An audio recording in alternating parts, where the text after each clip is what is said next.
Retornamos com Café com Direito. E como eu tinha prometido no primeiro bloco, vamos falar sobre questões polêmicas no direito autoral, né? E nada melhor do que trazer para falar com vocês, esclarecer, um profissional que está na área aqui no nosso estado, já está trabalhando, sendo um empreendedor, porque não é fácil, né, desbravar esse mercado aqui no nosso estado, o advogado Wilson Furtado Roberto. Doutor Wilson, muito obrigada pela sua presença e saiba que as perguntas aqui vão ser bem incisivas, principalmente o que envolve a internet. Porque hoje em dia, com essa facilidade da gente disponibilizar as informações pela internet, a sociedade tem uma ideia errada, né, sobre a utilização dos textos, fotografias, e aí vem audiovisuais, e aí a gente começa com algo conceitual. O que vem a ser domínio público? Eu gostaria de agradecer o seu convite a participar mais uma vez deste programa. Eu gostaria de dizer que domínio público nada mais é que a decadência do direito patrimonial. Ou seja, qualquer pessoa, qualquer empresa poderá utilizar-se da obra intelectual criada sem ter que solicitar uma autorização para que possa utilizar daquela obra intelectual, podendo, inclusive, alterá-la, desde que não venha denegrir a imagem do seu criador, certo?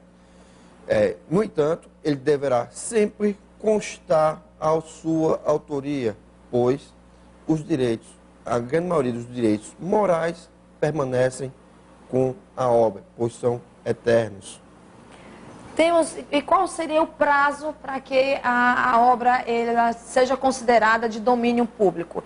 Existe, por exemplo, vamos dividir, vamos falar um pouco sobre o domínio nessa relação à fotografia, né? Podemos dividir em relação à própria obra de arte, com pinturas ou criações de audiovisuais. Existe limitação de tempo para esse direito? Aí a gente vai falar um pouquinho sobre o direito moral e o direito patrimonial, porque aí eu faço uma pergunta vasta e você fica bem à vontade para explanar. Será um prazer. É basicamente o seguinte: todas as obras intelectuais, o direito patrimonial vai prescrever 70 anos a contados a partir de 1º de janeiro do ano subsequente à morte do seu criador, encontrando apenas uma ressalva para as obras audiovisuais e fotográficas, que terá a sua prescrição de cobrança para entrar em domínio público, decorrerá 70 anos a contados a partir do 1º de janeiro do ano subsequente à divulgação daquela obra audiovisual ou fotográfica. Então o limite, o marco seria a publicação. Isso, para as obras audiovisuais e fotográficas. Já as demais terá como marco inicial o ano subsequente à morte do seu criador. Certo, então vamos começar aí a desmistificar então essa ideia do que o que está na internet ela é de domínio público, né? Então as obras de domínio público ela tem um viés que vocês já entenderam, eu espero que vocês tenham entendido, que é totalmente diferente. Então a gente tem que começar, aí a gente faz o alerta como é que é feita essa utilização, como é que eu sei que uma obra ela está em domínio público, como é que eu faço para identificar essa obra. Por exemplo, no momento em que eu tenho uma empresa e eu preciso fazer a divulgação dela, eu acho aquela foto interessante na internet, como é que eu faço para identificar a autoria dessa obra? O grande problema hoje que eu verifico é que muitas pessoas que acedem à internet veem muitas fotografias que não constam a autoria por já ter sido utilizado indevidamente por este site, sem qualquer autorização, sem tanto a ausência de autorização como também a ausência de créditos, geram duas violações aos direitos morais, pois a lei é clara que diz que toda utilização de obras intelectuais necessariamente deverá constar tanto a autoria como a sua autorização. E vejo no decorrer do meu dia a dia, muitas pessoas que vêm recebendo as demandas judiciais dizem, não, eu encontrei essa foto sem autoria, sem nada, pensei que ela já estivesse em domínio público. Mas não pode, não está em domínio público. Toda publicação que está na internet, ela tem autor, ela foi produzida por alguém. Não é que não conste a sua autoria na internet, publicada, já porque decorreu de um uso devido de outrem, não quer dizer que você não esteja violando o direito autoral. Você vai estar violando. Por isso, sempre é bom consultar ao máximo na internet, utilizando as diversas ferramentas hoje disponibilizadas, tanto pelo Google quanto pelo Bing, para encontrar o real autor daquela fotografia, para consultá-lo, se de fato aquela obra está em domínio público ou não, ou consultá-lo quando for a sua divulgação, para até mesmo você saber contar os 70 anos. No entanto, muitas fotografias atuais, em cores e tudo mais, já entende-se que, de fato, elas não estão em domínio público. Uma boa observação, né? Agora, pois, em tese, não decorreu seus 70 anos. Então, não se deve utilizar uma fotografia se você não tem autorização dela. Agora, envolve outra questão interessante, vamos partir do princípio que sou eu a autora de um texto, né? E aí eu publico num blog esse texto e alguém reutiliza. Quando me desespero, eu encontro esse texto sendo citado ou sem fonte em outro blog, né? Às vezes até com créditos totalmente diferentes. Qual é o mecanismo? De que forma eu posso reivindicar, através de que ação, quais são os meios, quais são os direitos que eu posso reivindicar nessa obra intelectual? Muitas pessoas pensam que os textos publicados em blogs são desprovidos de direitos autorais e podem ser replicados em outros meios, sem qualquer autorização. As ressalvas que existem na lei, que permitem a utilização sem autorização do autor, na questão de texto, são apenas para notícias e artigos informativos, desde que publicados em periódicos diários ou periódicos, em geral, certo? Como, em geral, as publicações em blogs não são artigos informativos e muito menos notícias,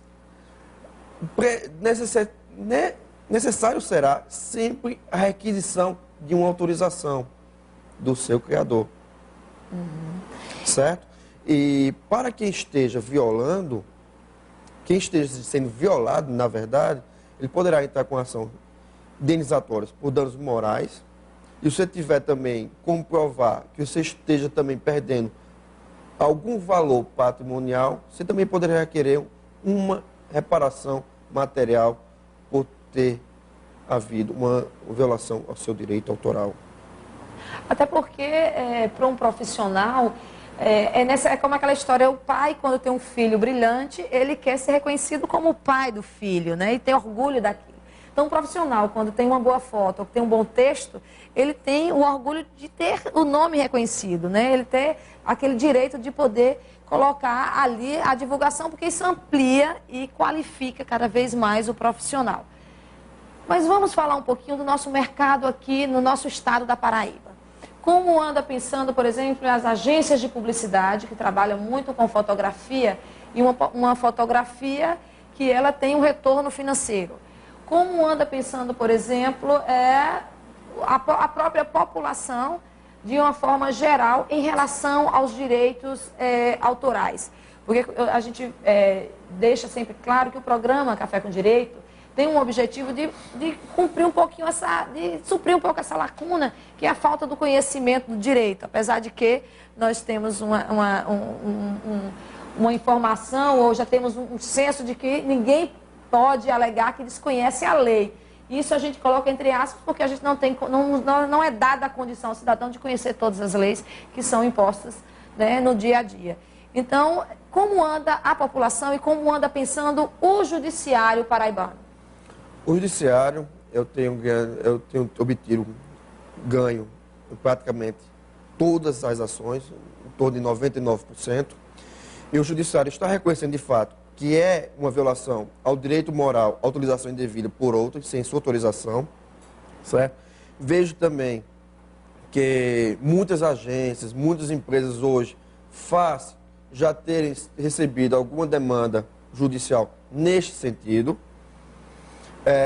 passam hoje a procurar o criador intelectual, ou seja, do texto, da obra fotográfica e tudo mais, para querer tanto a sua autorização, como também estão pagando até um valor mais adequado àquele produto. Como pouquíssimas pessoas anteriormente procuravam, os fotógrafos, os criadores intelectuais das demais obras intelectuais, terminavam vendendo a preço de banana, abaixo dos seus custos efetivos, porque ou vendia ou nenhuma empresa iria adquirir aquela obra. Por quê? Havia aqui na cidade, anteriormente, ainda há, a ideia de que uma obra intelectual não necessita de autorização, não necessita de autoria, e isso aqui deve haver uma remuneração. Pela facilidade que a internet deu hoje, de encontrar todas as obras intelectuais, sem qualquer barreira, com velocidade e a baixos custos. Verdade. Porque o que há na internet são os bancos de fotografias, por exemplo, que você, de qualquer forma, tem os que são free, né? Que aí às vezes as pessoas se confundem, né? As fotografias que estão disponíveis de forma gratuita, elas são bem claras, né? Os sites, eles divulgam, fazem questão de dizer o que é gratuito, o que não é, né? O que não pode haver é, de fato, a má-fé, porque muitas vezes o empresário, para baixar os seus custos, ele acaba desvalorizando o profissional e aí começa a dificultar. Então vamos entrar um pouquinho, né, na sua vida profissional, na questão acadêmica. Você tinha me falado que estava promovendo cursos nessa área, mas para quem são esses cursos? São para os profissionais na área de fotografia, são para os profissionais autores, ou é direcionado para a própria classe de advogados? O curso que estou coordenando em São Paulo, juntamente com o professor doutor Manuel Santos, nós estamos realizando um curso lá de extensão de Direito à Internet, junto ao ICS, que é o Instituto Internacional de Ciências Sociais, o antigo CEL, que é o Centro de Extensão Universitária do grande jurista Ives Gandler. Esse curso terá início em meados do curso de março, terminará no final de junho e disponibilizará um curso opcional, um curso verão, junto à Faculdade de Direito de Lisboa, de mais uma semana.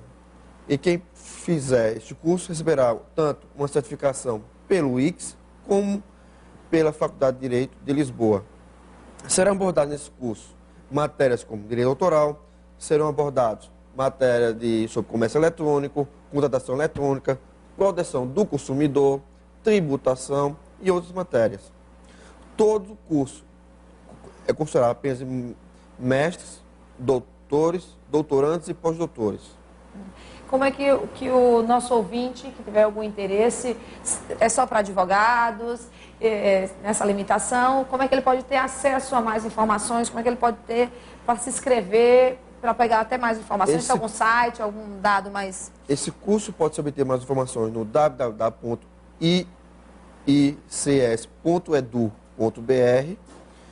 O curso é destinado para todas as classes que trabalham diretamente com a internet, tanto para advogados, como para provedores, como para provedores de conteúdo, provedores de serviços, provedores de acesso à internet, os demais profissionais que utilizem da internet também para o trabalho. Doutor Wilson? Eu preciso... Agora não lembra. No momento não tenho. Vai ficar nos devendo o telefone, mas pelo site você consegue maiores informações. E aí o nosso tempo está assim, apertado, o tema é gostoso, você começa a se envolver. Mas eu não poderia deixar de fazer uma pergunta que envolve o seu livro, que foi lançado agora em 2010, que é o Dano Transnacional e Internet, Lei Aplicável e Competência Internacional. E a pergunta é simples. Nós temos legislação já aí posta, né, já aí positivada para ser aplicada a esse novo fenômeno da comunicação, da divulgação, que é a internet, esse meio de comunicação, ou é necessário novos projetos de lei, mais legislação? Como é que está essa questão dessa competência?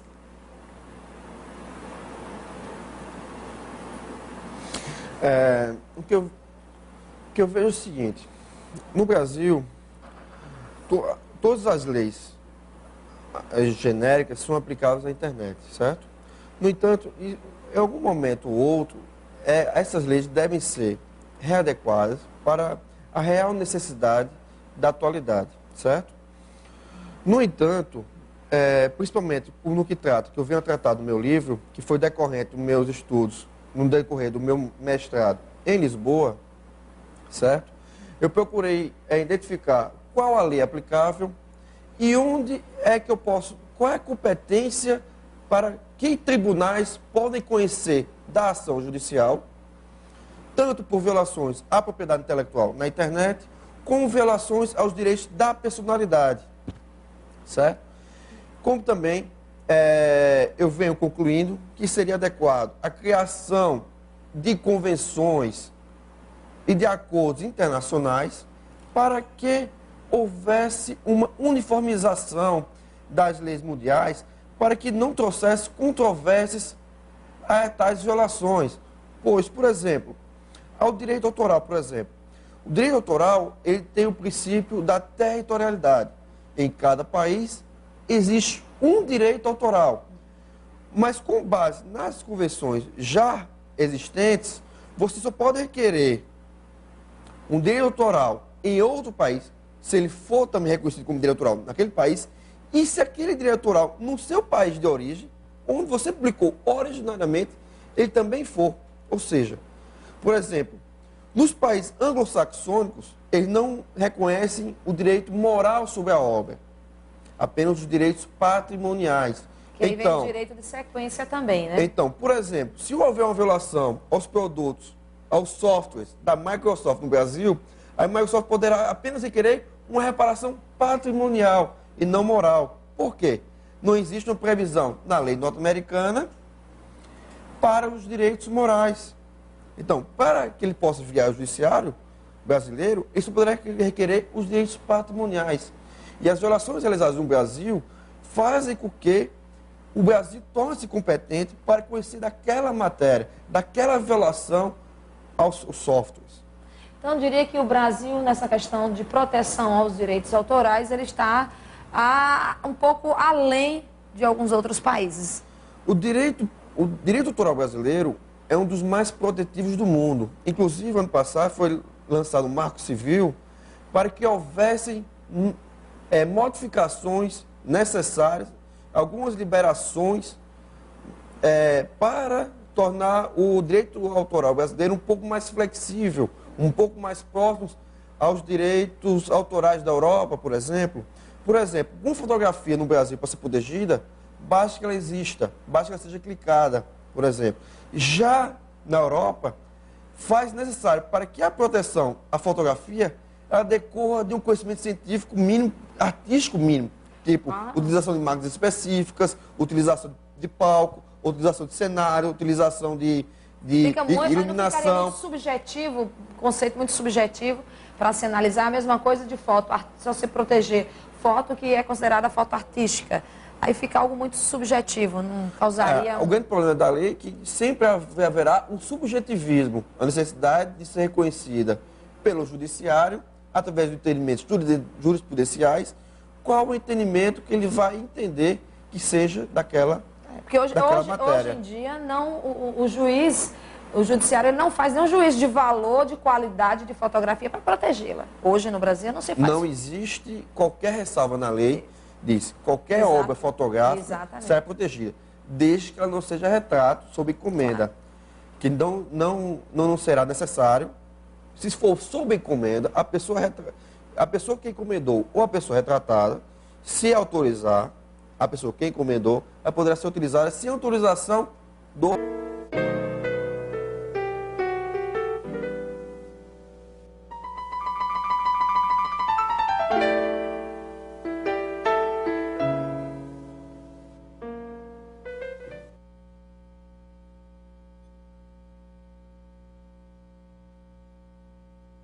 organizar aquele espaço. E como fazer isso com aquele